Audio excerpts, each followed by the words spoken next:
Domingo passado, nós falamos sobre a volta de Cristo. Amém ou não amém?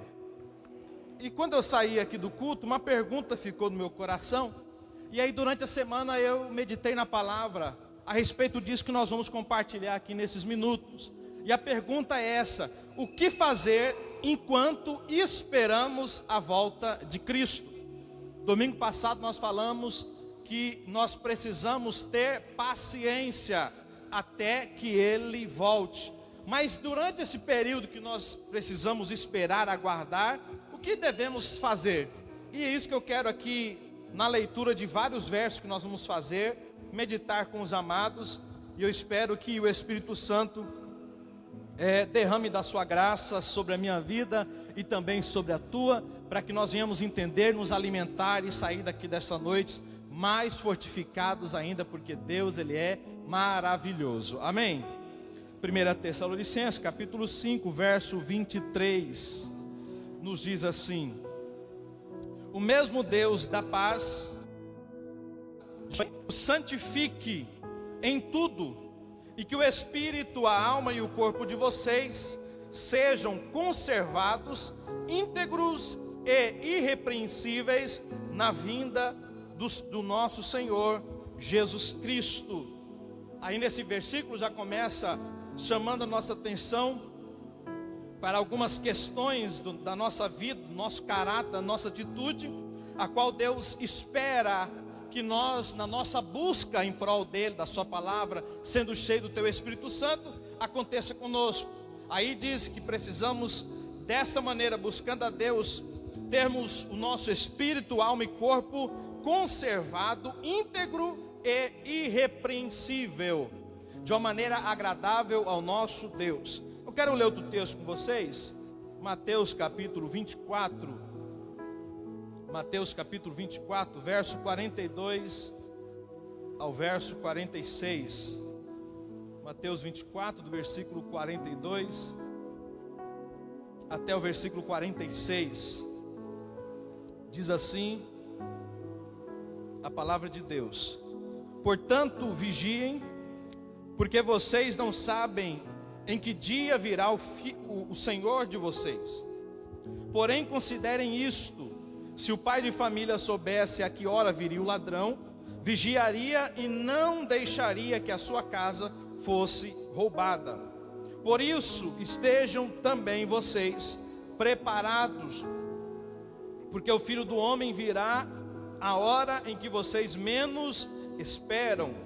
Quem é, pois, o servo fiel e prudente, a quem o Senhor deixou encarregado dos demais servos, para lhes dar o sustento ao seu tempo? Bem-aventurado aquele servo a quem seu Senhor, quando vier, achar fazendo assim. Amém? A pergunta então é essa: o que fazer enquanto esperamos a volta de Cristo? O que devemos fazer? O que devemos praticar? Muitas coisas, é claro, nós já sabemos, e nós temos até como prática da nossa vida de um cristão estar nos cultos, que isso faz parte, isso soma, isso nos ajuda.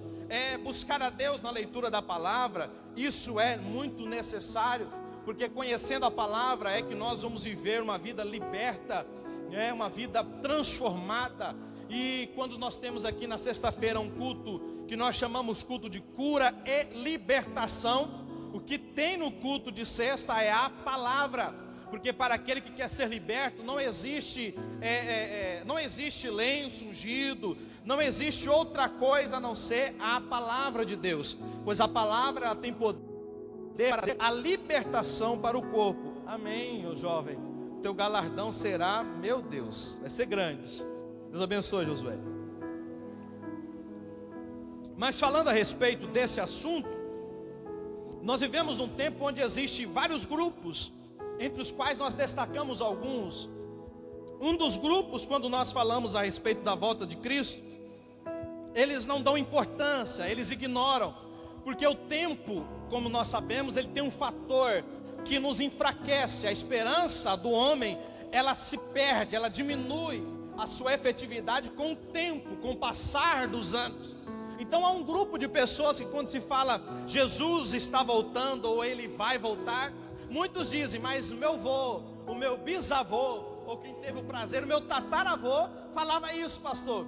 E Deus ainda, e Jesus ainda não voltou. Então eles ignoram a palavra de Deus. Eles até têm algum tipo de sentimento e algum tipo de medo, não é temor, que Cristo de alguma maneira, em algum momento ele vai voltar. Mas há dentro do coração deles já uma frieza, há dentro do coração deles uma desconfiança. E isso impede que eles verdadeiramente creem em Deus e tenham uma vida pautada dentro daquilo que Deus estabeleceu para os seus servos. Amém ou não amém? Há outro grupo, que é aquele grupo que além de não crer, ele zomba dos que creem. Eu não sei quantos de vocês já tiveram o desprazer de comunicar o evangelho para alguém e dizer, olha, você tem que buscar a Deus, você tem que se arrepender dos teus pecados, porque Jesus está voltando. A pessoa fala, que Jesus está voltando? Nada, rapaz, isso é conversa fiada de pastor que quer roubar o dinheiro de vocês, e você fica lá dando dinheiro para ele lá, e aí, por isso que eu estou buscando para emagrecer, e aí está lá ele engordando lá, e você aí, esses são os zombadores. E você lembra muito bem da palavra que Pedro fala a respeito deles. Ele fala, olha, quando estiver chegando o fim, saiba que existirão muitos homens que irão zombar da palavra, daquilo que diz em torno da volta de Cristo. E esses zombadores, eles estão em todos os lugares, às vezes na casa, às vezes dentro da igreja, às vezes lá no teu local de trabalho. Existem pessoas que tentam tirar de você esse sentimento, essa esperança que Cristo irá voltar. Mas nessa noite eu tenho a plena certeza disso, que eu estou falando para um povo que tem a sua esperança firmada em Jesus Cristo, que está trabalhando para se manter irrepreensível, que está trabalhando para se conservar santo, porque tem a plena certeza de que a qualquer momento Cristo virá buscar a sua igreja. Eu tenho plena certeza que cada um de nós que estamos aqui nessa noite, não estamos somente para cantar um hino, para comer do pão ou tomar do cálice, mas sim para ofertar a Deus o culto a qual Ele merece, pois Ele não é simplesmente um Deus a qual nós admiramos e dizemos, tu és grande. Não, Ele é muito mais do que isso. Ele é o Senhor da nossa vida. Ele fala e nós obedecemos, Ele diz e nós fazemos, porque tudo que existe foi criado simplesmente com a palavra que saiu da boca de Deus. Quantos creem nisso? Diga amém. Então é nós somos o grupo que cremos, que acreditamos.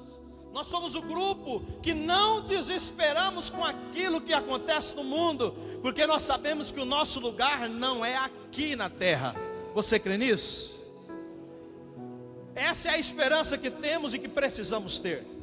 Eu poderia compartilhar nessa noite uma palavra motivacional. Poderia, pastor? Claro que poderia. Aí alguém ouve essa palavra e pensa, mas essa palavra não é motivacional. Eu digo que essa palavra é a palavra que mais nos motiva a permanecermos fiéis, a permanecermos de pé diante das calúnias, a permanecermos de pé diante das situações controversas que vêm ao nosso redor e que tentam nos atacar. Porque a palavra que produz esperança no coração do homem não é a palavra do milagre, não é a palavra da vitória financeira ou vitória material, mas é a palavra da cruz, onde a Bíblia nos diz que Jesus, quando estava subindo ao Pai, Ele disse, eu irei preparar para vocês lugar. E Ele estava dizendo, a promessa é essa, eu estou indo preparar lugar, porque eu voltarei para buscar cada um de vocês que forem fiel, mas fiel não de qualquer maneira, mas fiel até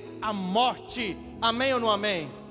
Diga assim comigo, a fidelidade é até a morte. É por isso que o casamento entre o homem e a mulher representa o casamento entre Cristo e a igreja. Porque quando nós estamos lá casando, e está lá o pastor, o bispo, o apóstolo, o arcebispo, sei lá, como for o teu, ele vai lá e fala, você lembra o que ele fala lá? É isso. Um aí falou meio humilde, né? Falou meio humilde, até que a morte se separa. Ele fala assim, olha, até que a morte o separe. Ele diz, olha, na alegria, na tristeza, na saúde e na doença. Rapaz, faz uns 30 anos que eu não faço casamento. Cadê a turma que está na hora de casar aí já?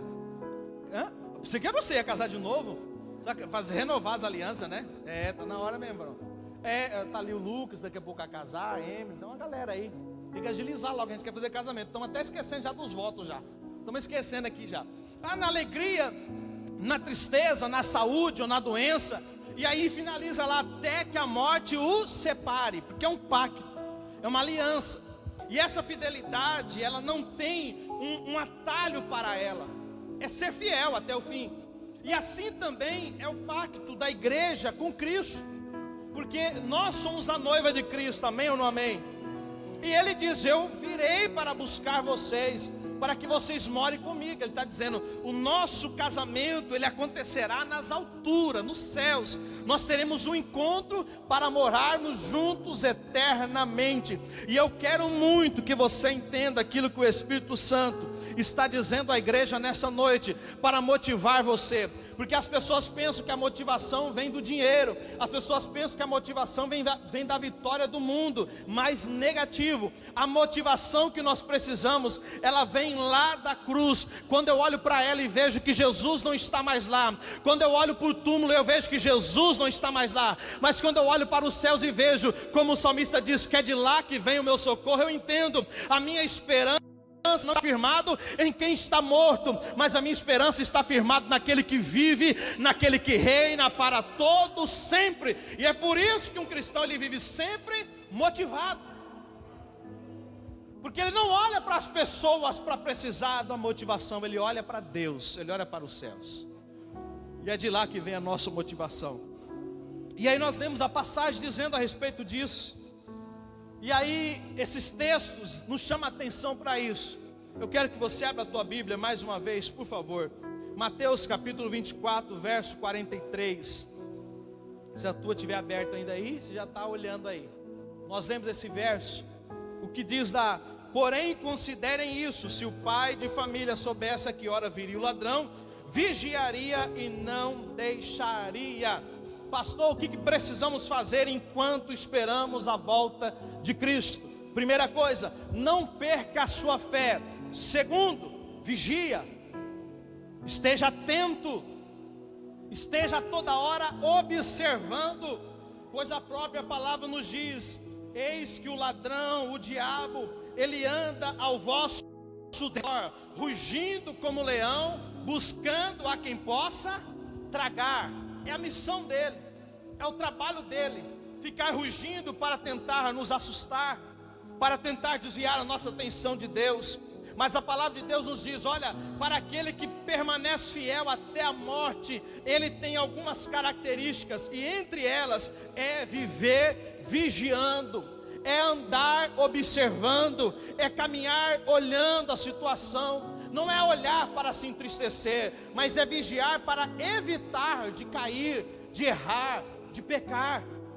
Por que normalmente a mensagem da cruz, ela vai perdendo o espaço, ela vai perdendo o espaço nos congressos, nos seminários? Porque não tem como nós falarmos da volta de Cristo sem falarmos da santidade. Não tem como nós falarmos da volta de Cristo se nós não chamarmos a atenção da igreja. E quando eu falo igreja, eu falo de todos nós, que Cristo, ele vai voltar para buscar uma igreja santa. Não tem como nós falarmos da volta de Cristo se nós não dizermos, onde a Bíblia está dizendo assim, olha, sem santidade ninguém verá a Deus. Isso é um caminho. E para vivermos uma vida de santidade, nós precisamos de vigiar, queridos. Vigiar a conduta, vigiar a boca, vigiar os olhos, vigiar o ouvido, vigiar os pés, ter a atenção total naquilo que você está fazendo e naquilo que você está recebendo. As pessoas não observam isso, e por isso muitos estão enfraquecidos. Como nós lemos ao texto de 1 Coríntios capítulo 11, daqui a pouco nós vamos ler na ceia do Senhor, a Bíblia chamando a atenção que há 3 grupos dentro da igreja, porque eles não observam mais a palavra, porque eles não levam mais a sério as escrituras, porque já não há mais temor no seu coração, e a vida deles é uma vida dominada por uma prática que não agrada a Deus, que é uma vida dominada pelo pecado. Deus ele não compactua com o pecado. Deus ele não aceita as atitudes daquele que vive pecando. Claro que ele ama o pecador, mas ele não compactua com o pecado, pois ele é santo. E ele sendo santo, é claro que ele vai exigir de nós uma vida de santidade. Nós podemos, queridos, eu posso como pastor, ser o melhor pastor, ser o melhor pregador, ter uma oratória incrível, ter um conhecimento da palavra lindo, mas se na minha vida não tiver a santidade, tudo aquilo que eu fizer aqui pode até produzir em vocês frutos, mas Deus não quer que eu simplesmente ajude vocês a produzir. Deus quer que eu também produza. Que você observa na palavra de Deus, quando estava lá João Batista, e ele estava batizando, você lembra lá, quando ele estava batizando, e ele descendo a lenha, raça de víboras. Vocês estão vindo aqui para batizar, pensando que só porque vocês descem na água, vocês vão estar tudo bonitinho, certinho, acabou? Não, batizar na água é só uma etapa visível, mas o que conta para Deus é aquilo que muitos não vê, é aquilo que a maioria não enxerga, mas Deus está observando. Ele diz: o arrependimento de vocês tem que produzir frutos, frutos de uma vida santificada. Se eu arrependi, se eu já aceitei o Salvador, eu tenho que procurar em mim, cadê os frutos? O que eu estou produzindo? O que eu estou fazendo em prol da obra e do reino de Deus? O quanto eu estou cooperando, o quanto eu estou ajudando? Então a pergunta é: o que fazer enquanto esperamos a volta de Cristo? A primeira coisa, vigia, esteja atento, observe, olhe para todos os lados, veja e avalie as situações, as propostas, aquilo que estão dizendo, aquilo que estão falando. Cuidado para não descer ao teu coração. Hoje eu estava tendo um papo gostoso com um visitante lá em casa, um papo maravilhoso, a gente conversando, e aí ele me falou uma coisa, e coisas boas eu sempre guardo no meu coração, porque eu entendo que Deus, através do Espírito Santo, Ele está nos ensinando a toda hora, a todo momento Ele está nos compartilhando algo. E aí o meu visitante lá, ele falou assim: olha, teve um companheiro, se eu não me engano, eu acho que ele falou neurologista, que disse para mim não ficar dando ouvido a conversas negativas e a ficar guardando, porque isso prejudica, isso causa no cérebro algum tipo de prejuízo. E aí eu guardei aquilo e fiquei durante a tarde toda, enquanto lia a palavra, remoendo esse assunto.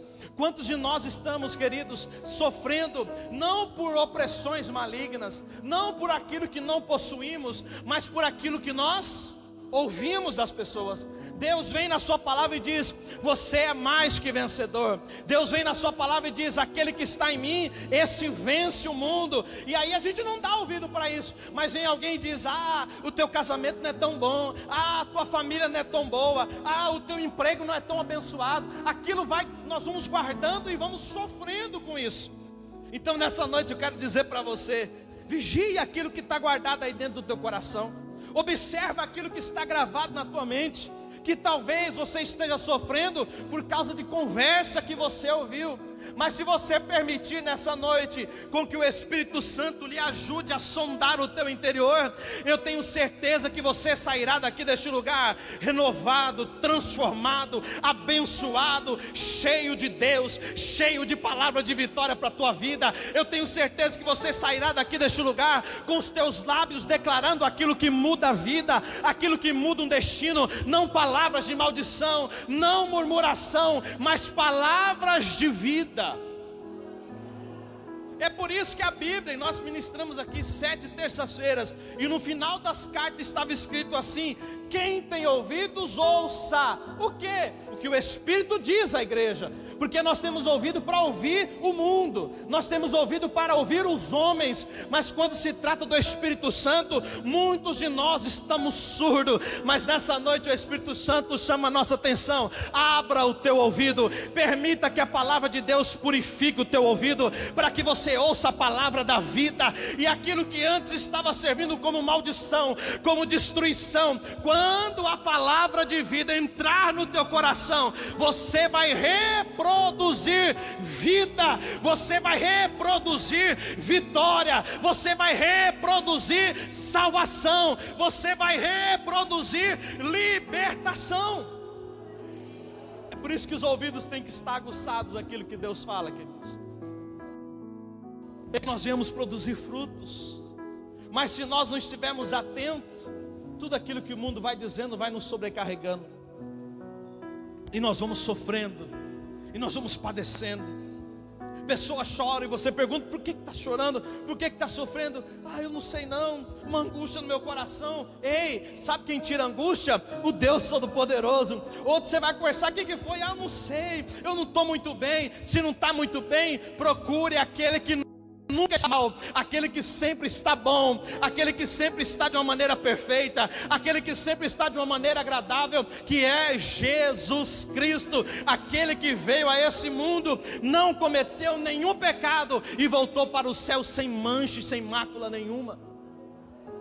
É Ele que traz a nós o sentimento agradável para vivermos nesse mundo, queridos.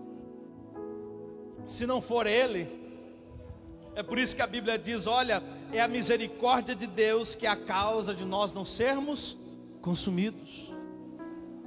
Sabe por que nós sofremos? Porque nós pensamos que tudo é nós, é eu que tenho que fazer, é eu que tenho que resolver. Mas quando você começa a olhar para Deus e entender, é Ele que faz, é Ele que resolve.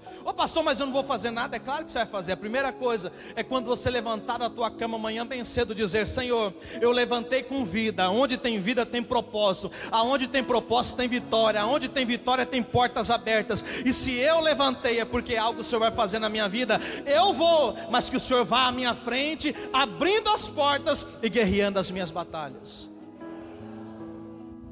Porque se nós não tivermos essa postura, nós sofremos, queridos. E quando nós nos preocupamos demais com aquilo que queremos, naturalmente nós deixamos de vigiar. Porque nós começamos a tirar o foco daquilo que importa e começamos a focar naquilo que é secundário, naquilo que não vai acrescentar na nossa vida com Deus um relacionamento, uma intimidade. Quantos jovens, quantos adolescentes, quantos pré-adolescentes estão sofrendo?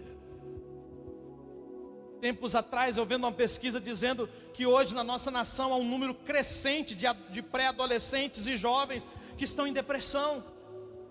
E eu fiquei lendo aquilo, eu falei: como assim depressão? No tempo que eu era pré-adolescente, eu estava ali chutando bola, brincando. Por que essa turma está em depressão?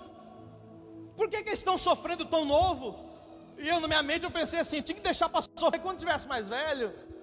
Mas a verdade é que o mundo, ele está cada vez mais oprimindo as pessoas. Não importa, pode ser uma criancinha, um bebezinho. O mundo tenta colocar na mente dele questões que já vai provocar nele um sentimento errado, pequenininho. Esses dias eu vendo lá meu filho com um celularzinho, lá assistindo um desenho, eu fiquei vendo aquilo lá. E lá no desenho, no negócio lá, a duplinha lá de dois meninos ensinando a criança a ser teimosa, ensinando a criança a desobedecer o pai, a desobedecer a mãe. Eu fiquei dando uma olhadinha, eu virei para ele e falei: rapaz, tira desse negócio aí. Sabe qual foi a primeira coisa que ele falou para mim? Não, pai. Eu falei: ué, já deu resultado? Rapaz, a gente abre a Bíblia, fala, prega, ensina, ora junto, quase faz jejum com eles, e eles não aprendem rápido não. Mas aquilo que é do mundo, porque a nossa carne, essa carne aqui, infelizmente, ela está já dominada pelo pecado. Rapidamente aquilo que é ruim, já absorve. E eu tomei o celular da mão dele e falei: agora você não vai nem assistir mais, vou mostrar para você que é eu que mando aqui ainda. E aí ele ficou bravo, foi lá para o quarto, ficou chorando. E eu fiquei pensando naquilo, eu falei: Deus, como que é interessante, como que nós temos uma capacidade de dar ouvido, de observar aquilo que só vai trazer destruição, e a gente aguarda no coração. E a palavra é pregada, a palavra é ensinada, a palavra é compartilhada. E a gente vem de culto, sai de culto, vem para a vigília, sai da vigília, faz o jejum, termina o jejum. E a nossa vida continua do mesmo jeito. Por que continua do mesmo jeito, pastor? Porque o primeiro passo para aquele que está aguardando a volta de Cristo é vigiar com aquilo que está vendo, com aquilo que está ouvindo e com aquilo que está falando. Tem que estar atento, queridos. Igreja, nós temos que estar atento, porque como nós vemos aqui no texto, ninguém sabe o dia e nem a hora, mas o que nós sabemos é que Ele vai voltar. E o texto diz: se o pai, ele soubesse a hora que o ladrão viria até a sua casa, ele estaria acordado, ele estaria preparado, mas ele não sabe. É por isso que ele é pego de surpresa. A Bíblia está chamando a nossa atenção para dizer o seguinte: vigiai a todo momento, vigiai a toda hora. Se está na igreja, vigiando. Se está na rua, vigiando. Se está em casa, vigiando. Se está no trabalho, vigiando. Porque aquele que não vigiar, ele pode ser pego de surpresa a qualquer momento. E se você continuar ali nos próximos versículos, você vai cair ali no capítulo 25, que fala da parábola das 10 virgens. Abra a tua Bíblia, Mateus capítulo 25, se estiver aberta, vamos lá no texto. Vocês estão entendendo, amém ou não amém? O que fazer enquanto esperamos, pastor? A volta de Cristo. Vigia, irmão. Esteja atento. Há uma visão mentirosa que tem dominado muitos corações, que as pessoas olham para Deus e veem um Deus bonzinho. Não precisa ser assim não. O pastor, ele é extremista. Não precisa ser desse jeito não. Quando chegar lá no céu, Deus é tão bonzinho que ele vai passar a mão na cabecinha de todo mundo. Não, filhinho, pelo menos no culto você ia, pode entrar. Não, você estava lá, pode entrar. Se fosse assim, irmão, a gente abria a porta e chamava até o pessoal que está bebendo no bar ali: vem para a igreja, pelo menos fica uns 30 minutos ali, porque quando Jesus voltar, vocês vão para o céu de qualquer jeito. Mas não é assim. A Bíblia diz que Ele vai vir buscar uma igreja. E quando a Bíblia fala da igreja, da noiva, está dizendo de alguém que é separado do mundo. Ele está dizendo de pessoas que, quando você coloca ao lado de quem não serve a Ele, observa-se a diferença nas atitudes, observa-se a diferença na maneira de ser e de viver. Porque a realidade é que todos estão aguardando a volta de Cristo, até quem não crê, porque Ele vai vir. E se a pessoa crê ou não, não vai mudar nada, porque Ele vem. Então aí a gente olha para esse texto e a gente começa a entender um pouco mais. Assim diz, verso 1: então o reino dos céus será semelhante às 10 virgens, que pegando as suas lamparinas, saíram a encontrar-se com um noivo. 5 delas eram imprudentes e 5 prudentes. As imprudentes, ao pegar as suas lamparinas, não levaram óleo consigo, mas as prudentes levaram das lamparinas, levaram óleo nas vasilhas. E como o noivo estava demorando, todas ficaram sonolentas e adormeceram. E aí a Bíblia continua dizendo: mas à meia-noite ouviu-se um grito: eis o noivo. Vamos repetir tudo junto? 1, 2, 3. Eis. Mais uma vez. 1, 2, 3. Ouviu um grito: eis o noivo está chegando. Quem vocês esperavam está chegando. E aí assim: saiam ao encontro dele. Aquele chamado foi para que elas se despertassem, porque você viu no versículo que elas estavam dormindo. Você sabe o que o pastor está fazendo aqui nessa noite? Sabe o que através do Espírito Santo eu estou fazendo aqui nessa noite? Eu estou dizendo: eis o noivo. Eu estou dizendo para a igreja: eis aquele que vem para nos tirar dessa terra. Eu estou clamando e dizendo a vocês: eis aquele que vai nos livrar de todo o sofrimento. Mas não basta ouvir. O versículo continua dizendo assim: que gritaram e disseram a elas: saiam ao encontro dele. Então está dizendo, elas tiveram que levantar. Elas tiveram primeiro que despertar do sono, se levantar, se preparar para o encontro. Mas os versículos anteriores disseram que 5 não tinha óleo sobrando. Era só o que estava na lamparina e acabou. As outras prudentes tinham o óleo sobrando, porque elas não foram só com as lamparinas, mas elas foram com algo mais. Queridos, para aqueles que estão esperando a volta de Cristo, não basta você ter feito no passado, não basta você ter feito ontem, você tem que continuar rendendo para o reino de Deus hoje, você tem que continuar buscando a Deus hoje, você tem que continuar pedindo para que Ele te encha hoje, porque você sabe que o óleo ele representa o Espírito Santo de Deus. E há muitas pessoas que lá no passado falaram em línguas estranhas e hoje estranham quem fala em línguas estranhas. Há muitos no passado que eram tomados pelo Espírito Santo para louvor, e hoje eles estranham e zombam de quem é tomado na palavra, de quem é tomado no louvor. Porque tem as lamparinas, mas não tem óleo. Mas nessa noite Deus diz a mim e a você: igreja, eis o noivo. É chegada a hora de nós nos levantarmos e com uma postura de temor e de tremor diante de Deus, pedimos a Ele: nos encha, Espírito Santo, nos encha, Espírito Santo. Eu não quero viver daquilo que eu fiz no passado, eu não quero possuir somente as lamparinas, mas eu quero possuir o Teu Espírito fluindo na minha vida, trazendo a mim aquilo que eu preciso, renovando a minha estrutura, para que eu possa ter um encontro contigo. Tinha lá, era todo mundo crente às 10, mas 5 já não tinha mais o que importa. Você pode ter a lamparina, queridos, e diz um historiador que as 5 que eram imprudentes, as lamparinas delas eram mais bonitas do que as outras. Não sei se era ou não, mas aqui eu digo: você pode ter a lamparina mais bonita, a lamparina mais cara, mas se não tiver o Espírito Santo de Deus, se não tiver a unção do Pai, se não tiver a glória de Deus, nada daquilo que você possui terá importância. Pode ter o melhor carro, a melhor casa, o melhor emprego, o melhor salário, as melhores roupas, mas se não tiver cheio do Espírito Santo, de nada vai te adiantar. Por isso que na palavra de Deus, no livro de Efésios, está dizendo: olha, não vos embriagueis com vinho, porque ele só traz a destruição, só traz a discórdia, mas enchei o Espírito Santo.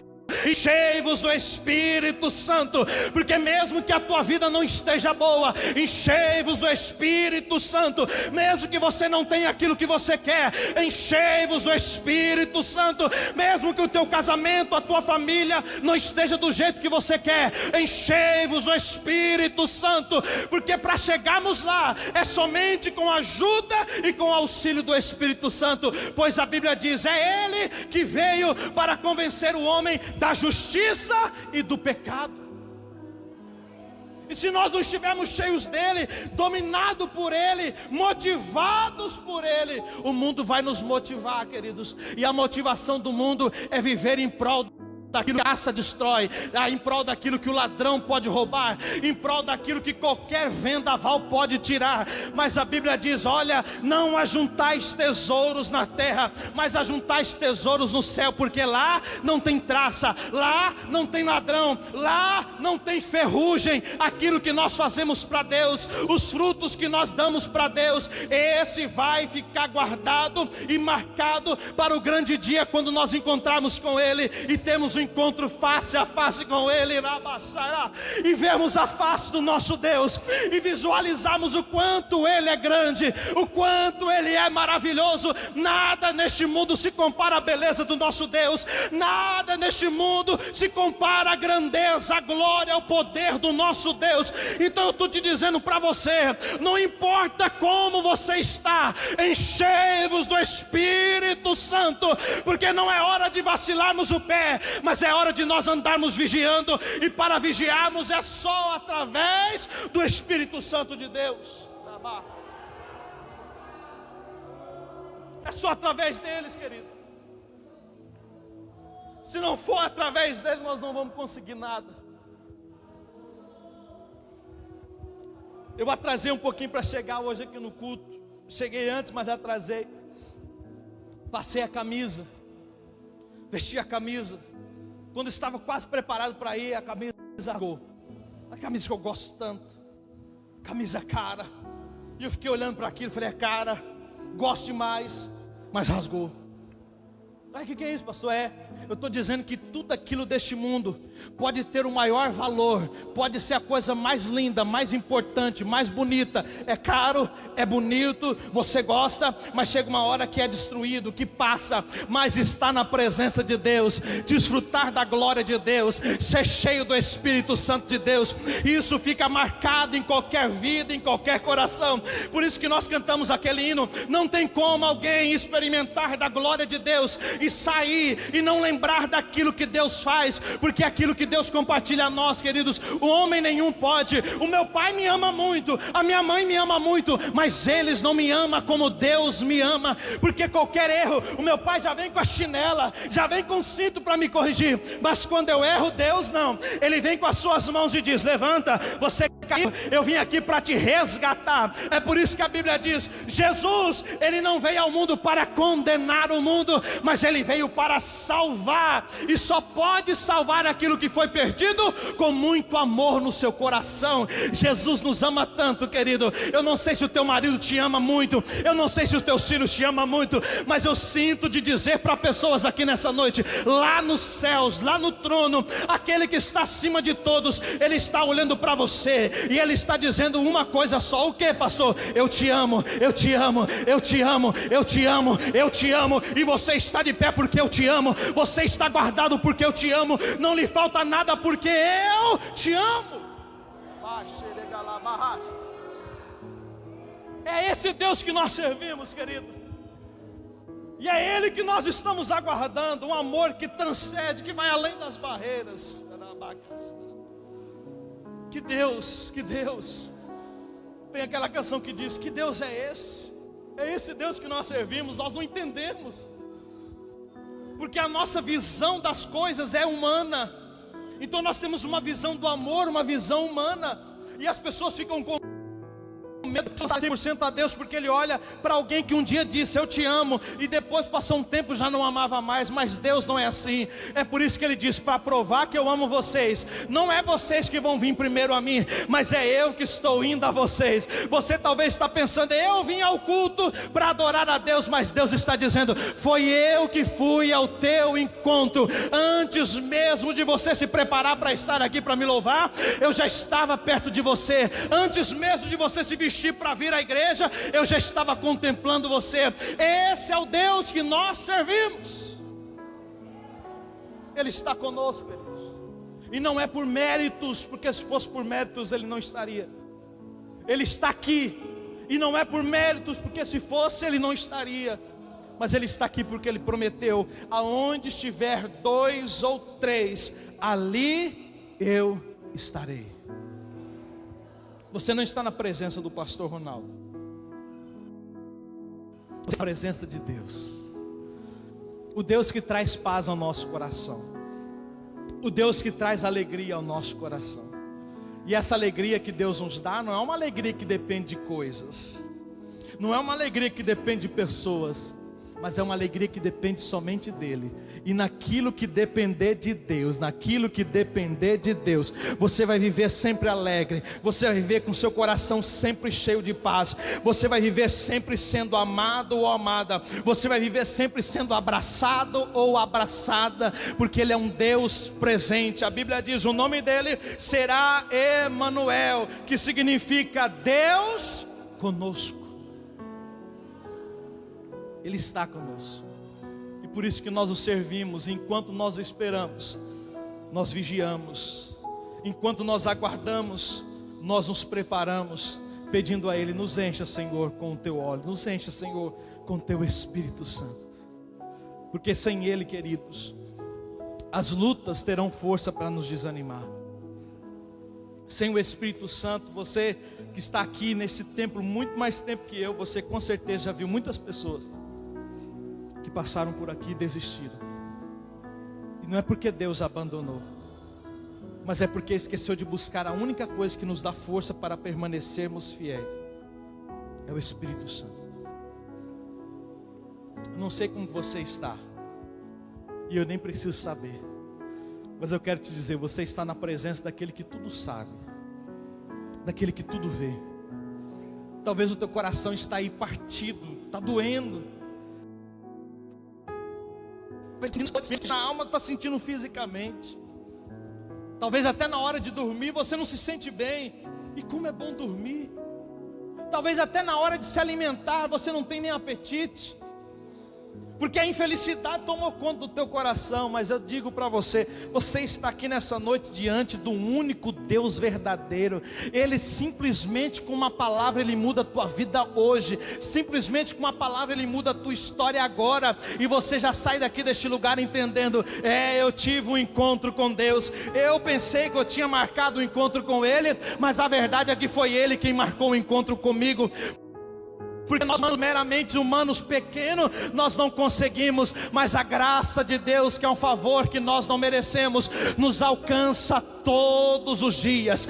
Todos os dias a graça de Deus nos alcança. E é por isso que a Bíblia diz: é por causa da misericórdia, é por causa da graça que nós não somos consumidos. É Deus, é Deus, é Deus quem faz. Temos uns minutos ali. Domingo que vem a gente continua. Feche teus olhos aí, sentadinho como você está, se você puder.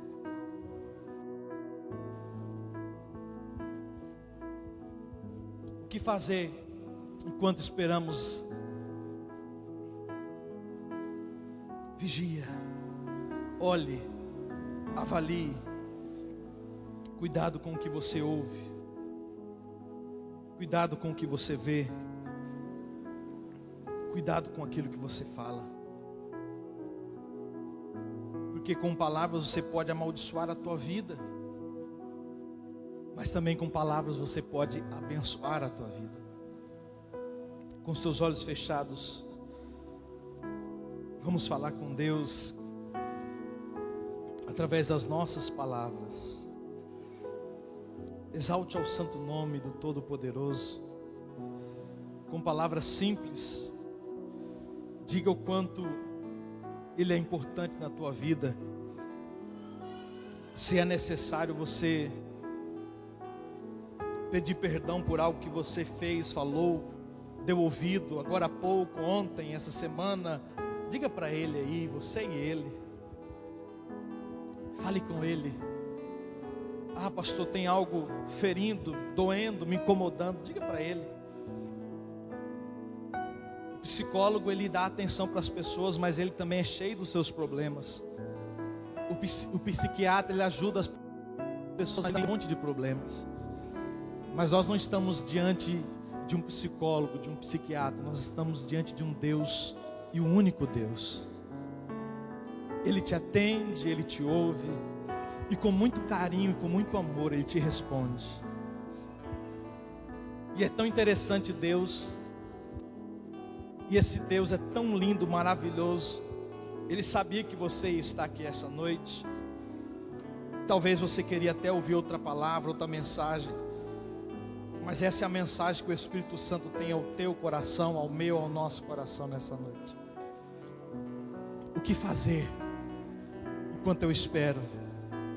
Vigia. O que eu espero? Busque a Deus para que Ele encha a tua vida do Espírito Santo. Porque só cheio do Espírito Santo é que nós iremos conseguir ir avante. É maravilhoso Deus estar na tua presença. Como é bom estar aqui neste lugar, ó Pai, e poder falar contigo, adorar junto com a igreja.